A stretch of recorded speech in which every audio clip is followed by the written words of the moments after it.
Olá, um excelente dia. Obrigado demais por essa companhia boa, abençoada. Passa o gosto dela, com certeza. A gente chega aqui com o Agro Record, trazendo sempre as principais notícias do agronegócio, novidades importantes, muitas curiosidades. Gente, tá uma delícia o programa de hoje. Confira os destaques que a gente preparou. A água do Rio Tietê volta a ficar verde e peixes já começam a morrer. E o Brasil tem melhor desempenho da história nas exportações de carne bovina. E você vai conhecer um cavalo de Santa Fé do Sul considerado o melhor do país em rodeios.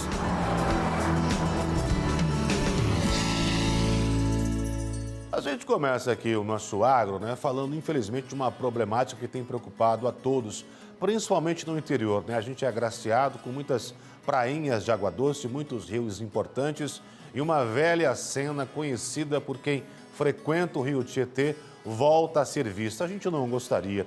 É que a água, mais uma vez, ficou com aquele tom esverdeado, aquela cor que, em geral, denuncia irregularidades no meio ambiente.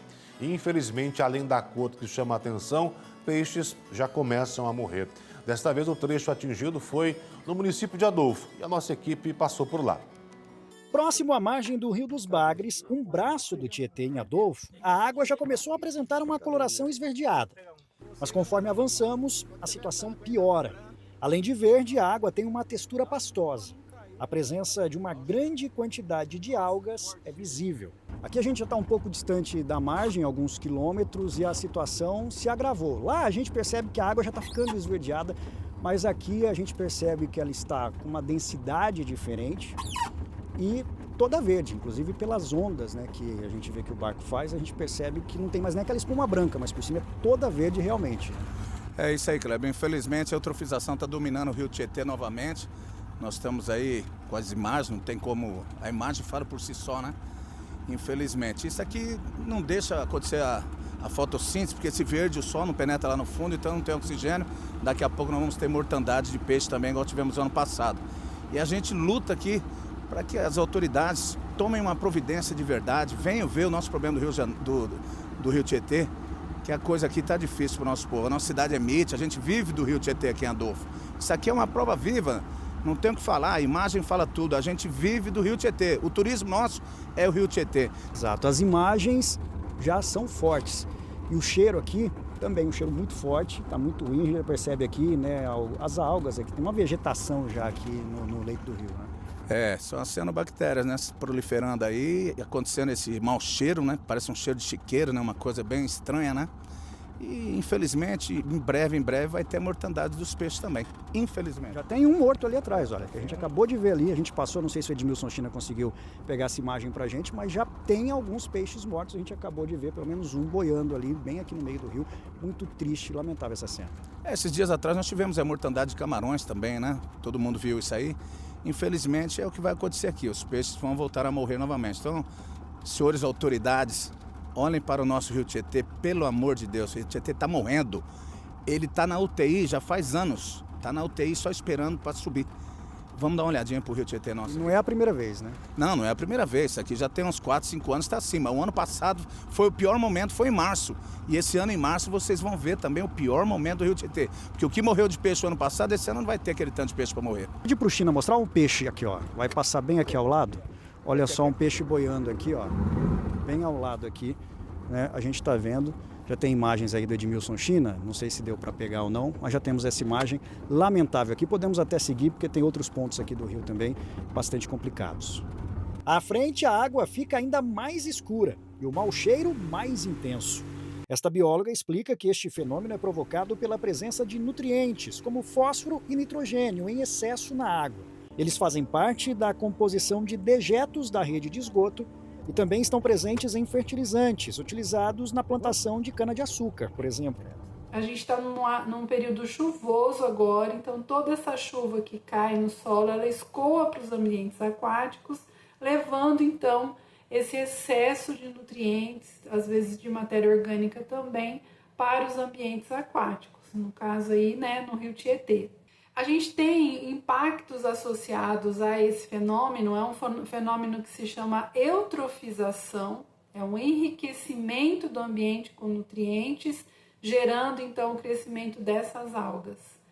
E Os impactos ambientais, eles estão muito relacionados com a alteração de todo o funcionamento de um ecossistema. A especialista explica que a coloração escura prejudica a oxigenação da água. E para piorar, as algas acabam utilizando o oxigênio que já é escasso. Como resultado, ocorre a mortandade de peixes. Porque a gente tem a falta de oxigênio, a gente tem o sombreamento da água e aí o impedimento da realização de fotossíntese, que vai gerar oxigênio, mas também a gente tem uma alta taxa de decomposição que está acontecendo com toda aquela matéria orgânica produzida pelas algas. A decomposição também consome oxigênio, então o oxigênio que já está pouco no ambiente, ele vai sendo consumido pela decomposição e com isso então falta para os organismos. O que a gente vê mais notório é a mortandade aí dos peixes. Valtair é gerente de uma marina e explica que o problema já afastou os frequentadores. Sim, cai bastante, que ninguém consegue entrar nessa água desse jeito aí, né? Pescar também não dá. Não, o pescador diminuiu 90% aí de pescador do rio. Nem pega peixe. Não, pode acompanhar o aparelho ali da embarcação sonar que você não vê um peixe passar. Para quem depende do rio e vive às margens dele há anos, ver ele nestas condições causa tristeza e preocupação. Mudou totalmente, o turismo está mudando, né? Da beira de rio aí, muda muito. A gente fica muito triste ver o rio assim. Olha só, ainda falando sobre esse assunto, a CETESBio informa que segue acompanhando a situação e que vai adotar as medidas cabíveis. E a gente vai seguir acompanhando com certeza outras informações a gente vem trazendo. E se de repente você perceber essa mesma coloração em outros rios, na sua cidade, na sua região, entre em contato com a gente, tá bom? Daqui a pouquinho eu vou trazer outros assuntos, mas enquanto isso, vamos aproveitar para conferir como ficou na semana a cotação de alguns produtos agrícolas. O preço médio do litro de leite pago ao produtor foi de R$ 2,11. A saca de 60 quilos de café arábica sai por R$ 1.796. A saca de 50 quilos de arroz em casca está em R$ 55,54. A saca de 60 quilos de milho está cotada em R$ 69,28. E a saca de 60 quilos de soja está em R$ 126,17. Olha só que boa notícia. O Brasil fechou 2025 e como o tempo passa rápido, né? Fechou o ano passado com o melhor desempenho da história nas exportações de carne bovina. É ou não é uma boa informação? Foram quase 4 milhões de toneladas embarcadas. É muita carne. Obviamente, conversamos com um consultor de mercado que apontou os motivos desse crescimento e, a partir de agora, como deve ficar o cenário ao longo de 2026. Acompanhe comigo. O levantamento da Abrafrigo, Associação Brasileira de Frigoríficos, aponta que as exportações de carne bovina tiveram um aumento de 20,7% na comparação com 2024. Foram quase 4 milhões de toneladas. Entre as explicações para esse bom resultado estão a redução na produção dos Estados Unidos e mudanças de hábitos no mercado consumidor asiático. Nós temos uma conjuntura no quadro global de carne bovina que está muito favorável ao Brasil, tá? Enquanto nós tivemos outros países, com destaque aqui principalmente a Estados Unidos, que é um importante produtor de carne bovina, reduzindo o seu rebanho, reduzindo a sua produção, o Brasil aumentou ela nos últimos anos. Isso levando nós a um patamar de exportação recorde em 2024 e em 2025. Além disso, também uma mudança de hábito alimentar no nosso principal destino hoje da exportação, que é o mercado chinês. Num primeiro momento, houve uma necessidade dos chineses de compra de carne bovina em função de uma crise sanitária, e isso, depois de 2021, mudou. A classe média chinesa tem crescido no país, tá? O seu hábito alimentar também teve uma mudança estrutural, tá? E a carne bovina tem participado com mais frequência dentro do país, pensando aí que é o país hoje, junto com a Índia, mais populoso do mundo, acabou refletindo, mesmo com uma produção que é a terceira maior do mundo, em maior necessidade de compra dos chineses. A China segue na liderança como principal destino da carne brasileira. Em segundo lugar, os Estados Unidos. Na sequência, estão países da União Europeia, Chile, México, Rússia, Filipinas, Egito, Hong Kong e Arábia Saudita. A carne bovina in natura foi responsável por cerca de 90% das exportações. A carne brasileira também ganha espaço em mercados exigentes, com produto de maior valor agregado. No mercado internacional, há hoje uma tendência de acesso de mercados mais exigentes. Quando a gente fala de Estados Unidos, nós não estamos falando de carne premium que está indo para lá. Quando a gente fala de China, não é carne premium que está indo para lá. Nós estamos falando de um mercado que está comprando commodity. Mas quando nós olhamos para Japão, quando nós olhamos para Oriente Médio, quando nós olhamos para Chile, que também figura como um importante parceiro do Brasil na exportação, esses países sim estão demandando carne premium e a gente passa a ver em 2026 a possibilidade de acessá-los com mais frequência. O zootecnista e consultor de mercado diz ainda que um dos principais desafios do produtor nacional é atender às diferentes exigências sanitárias de cada país. O produtor ele vai precisar se modernizar, vai precisar de estrutura para poder melhorar o seu padrão de qualidade. Já tem sido crescente nos últimos anos para atender essa demanda internacional que, fora da padronização premium, já exige alguns tipos de corte, já exige alguns tipos de características de carcaça, mas para os próximos anos tende a ser mais frequente essa necessidade. Então, é bom para desenvolvimento da cadeia agropecuária brasileira para o segmento pecuário do nosso país. Para este ano, a expectativa é que as vendas de carnes premium cresçam com a conquista de novos mercados, principalmente asiáticos. Quando a gente entra no segmento premium, quando a gente olha para esse mercado, nós temos uma perspectiva favorável. Citei mais cedo Japão e Coreia do Sul. São dois mercados que neste ano tudo indica que abrirão o seu país à carne bovina brasileira. E estes mercados, sim, exigem bastante da questão de carne premium. Para se ter uma ideia, o quanto o Japão paga frente à carne bovina que ele compra é quase $2.000 a mais do que o mercado chinês paga para a carne que compra do Brasil. Então, é um segmento de mercado que deve participar mais ativamente nesse ano. Com o acordo Mercosul-União Europeia, a tendência é que isso se intensifique também. Então, nós enxergamos que o segmento de carne premium ele tende a ter, no nosso ponto de vista, um desempenho muito favorável no ano de 2026. A gente aproveita então para conferir como andam as cotações no mercado da carne. A arroba do boi vale em média R$ 351. E o quilo do suíno vivo sai por R$ 6,85. O nosso agro faz aquela pausa rápida na volta. Mais assuntos. A seguir, nasce o primeiro filhote de guaxinim norte-americano em cativeiro. E ele nasceu por aqui, no Brasil.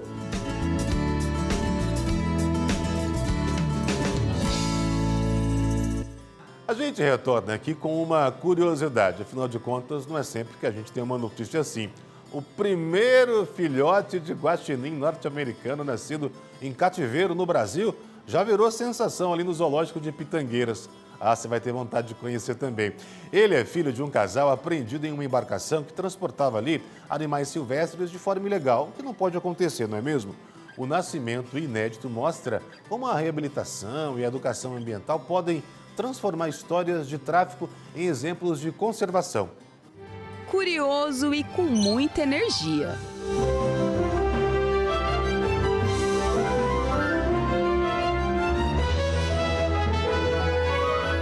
O filhote de guaxinim norte-americano tem 3 meses e é descendente de Laila e Rocket, casal que vive em um zoológico temático na cidade de Pitangueiras.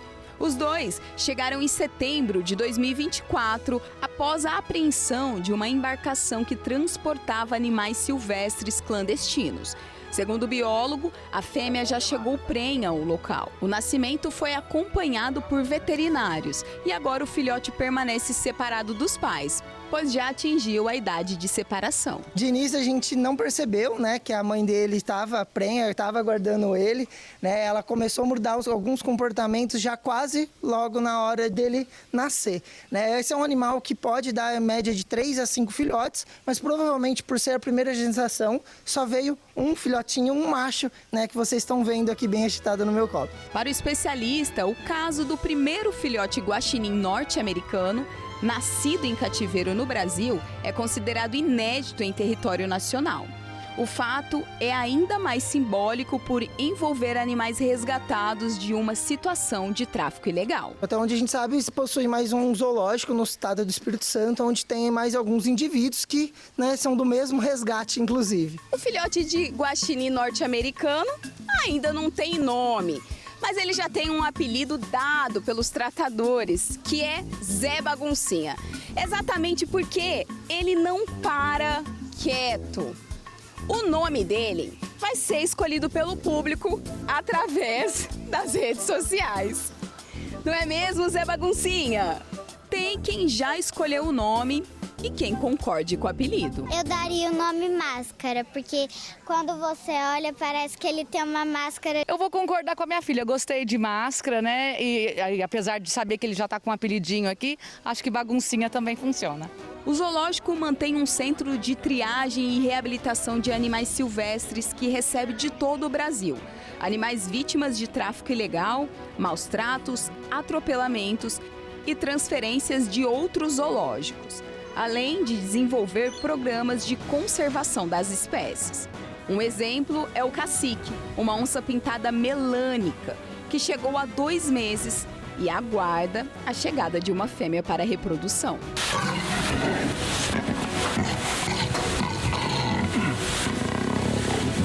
Além dos cetras, o zoo desenvolve um trabalho de educação ambiental.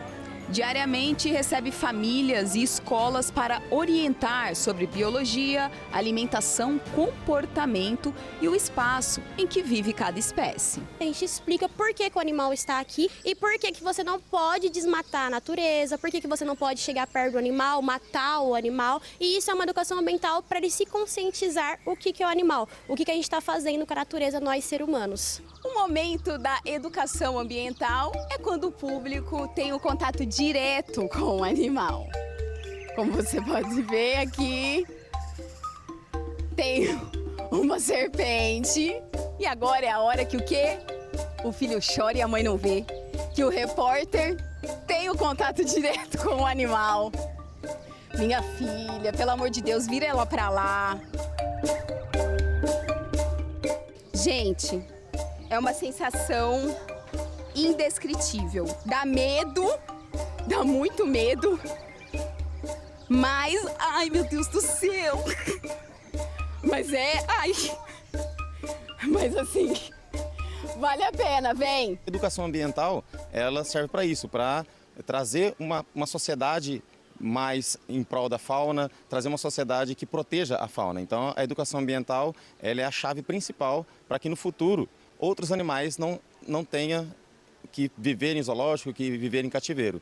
Então, a educação ambiental, no futuro, pode trazer um benefício muito grande para a fauna brasileira. E pelo incrível que pareça, as cobras são as mais procuradas. O povo, eles são fascinados em serpentes. A gente tem a nossa onça pintada melânica, que é o Cacique, que chegou recentemente. Tem os filhotes de capivara, agora o filhotinho de guaxinim, mas as serpentes são... todos chegam aqui. Qual serpente que tem hoje na educação ambiental? As pessoas gostam muito, têm muita curiosidade por serpentes. E isso é bacana, porque é uma espécie que necessita muito de educação ambiental, porque elas são muito apedrejadas, muito predadas pelo ser humano. O zoológico também abriga espécies como búfalo albino, macacos, lhama, mini cabras, araras e entre outras espécies. Tudo para aproximar o homem da natureza e despertar a consciência de preservar e cuidar dos animais. Trabalhar aqui deve ser maravilhoso. Maravilhoso, não tem explicação, é realmente muito, muito bom estar presente os animais e poder levar meu conhecimento, essa educação ambiental para os visitantes.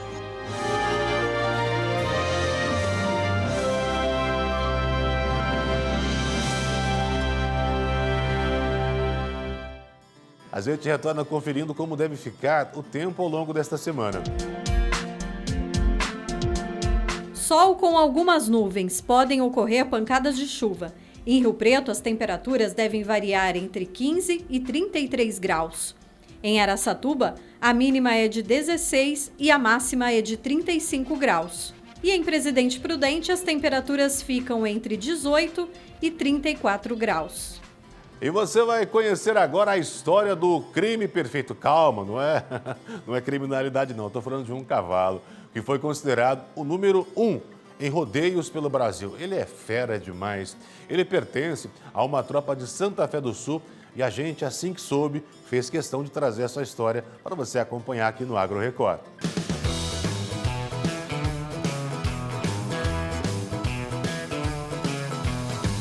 Esse aí, todo pomposo e bonitão, é o Crime Perfeito. Um cavalo mestiço de 6 anos, considerado o melhor do Brasil.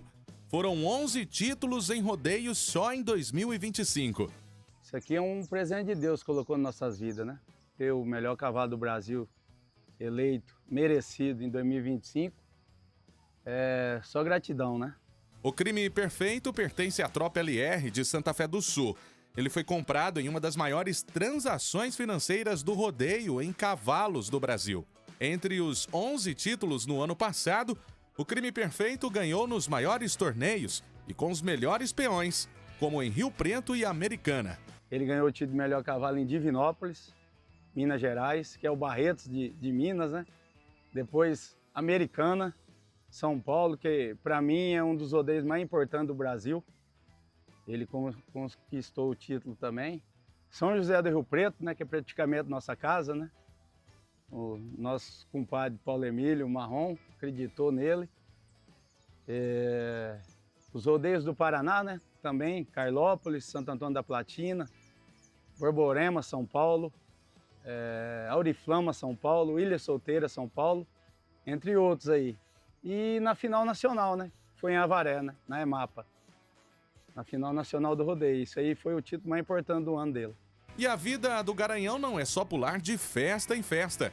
Quando não tem rodeio, ele fica na propriedade da Tropa LR em Votuporanga, recebendo os cuidados que um cavalo premiado merece.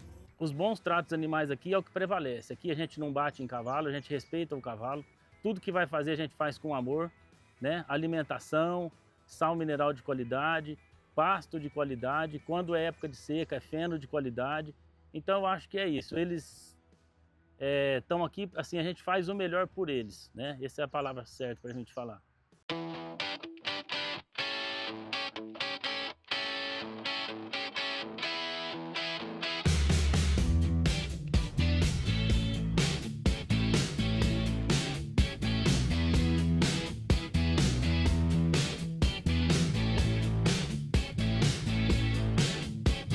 O Leandro, um dos sócios aqui da Tropa LR, teve uma primeira paixão, futebol. Ele jogou por 12 anos e passou por grandes clubes do país. Leandro, conta pra gente como foi essa sua trajetória no esporte, que é um querido aí dos brasileiros. Renan, eu comecei em 95, Araçatuba Esporte Clube, que é o AIA, né? Nosso famoso AIA da região. E em 96, eu fui antes a revelação do Campeonato Paulista. Grandes clubes veio atrás de mim, inclusive o craque Neto, nosso amigo Neto, depois levou eu para o Corinthians, fiquei 6 meses no Corinthians, aí depois não deu acerto contratual com o Corinthians, o São Paulo também me queria na época, aí eu saí do Corinthians, fui para o São Paulo, fiquei 4 anos, assinei o contrato com o São Paulo, entre outros, CSA de Maceió, Prudentópolis, e encerrei minha carreira por problemas no joelho, no Araxá de Minas Gerais. E como surgiu essa paixão por cavalos e pelo rodeio, principalmente em Cutiano? Meu pai, né? Eu nasci na cidade de Piacatu, São Paulo. Meu pai é farmacêutico e era veterinário. Meu pai sempre criou cavalo, né? Pai de milha, cavalo na raça Campolino. Minha vida era entre o campo, o estádio de futebol e o sítio com meu pai. E graças a Deus sou um privilegiado hoje de participar das duas paixões nacionais, né? Que é futebol em primeiro lugar e o rodeio. E voltando a falar do Garanhão, além dos títulos nas arenas e uma rotina de cuidados, ele também se destaca na genética, oferecendo sêmen de alta qualidade para a reprodução, garantindo a continuidade de sua linhagem. E aí nós estamos acreditando na genética dele com os acasalamentos com as nossas éguas, né? Então nós estamos partindo daí, a gente comprou algumas coberturas, porque até então a gente não tinha o Garanhão, e agora nós estamos usando ele em 100% dos nossos animais. Quantos potros já tem aí filhos do Garanhão? Desde a minha chegada na tropa, no primeiro ano nasceu 4 potras fêmea, que já veio de éguas prenhas com o Leandro, né? Depois eu fiz 12 animais, que é o que nasceu o ano passado e está completando um ano nessa estação agora, 25, 26, está fechando um ano essa tropa. Nós temos mais 9 animais, sendo dos 9, tem 3 nascidos e mais 6 animais para nascer. E esse ano nós estamos emprenhando também um monte de égua aí, que eu acredito que o ano que vem, pelo menos aí de 10 a 14 animais vai nascer tranquilo. Leandro e Ricardo estão satisfeitos com a parceria na Tropa LR. E além dos planos para o crime perfeito, eles têm objetivos ainda maiores para o futuro. Então, o nosso projeto, meu e do Ricardo aqui, é 2029, 2030. Fazer de tudo para ter... Já estamos entre as 5 melhores tropas do Brasil, mas o nosso projeto é estar entre as 6 melhores tropas do Brasil. Sem querer disputar nenhuma particularidade com ninguém. Nós estamos aqui para fazer o nosso trabalho, apresentar os nossos animais e levar na arena de rodeio do Brasil aquilo que a gente trabalhou e aquilo que a gente suou ao longo de 3, 4, 5 anos. Então aquilo que a gente vai mostrar daqui 2, 3, 4 anos é o nosso suor de cada dia.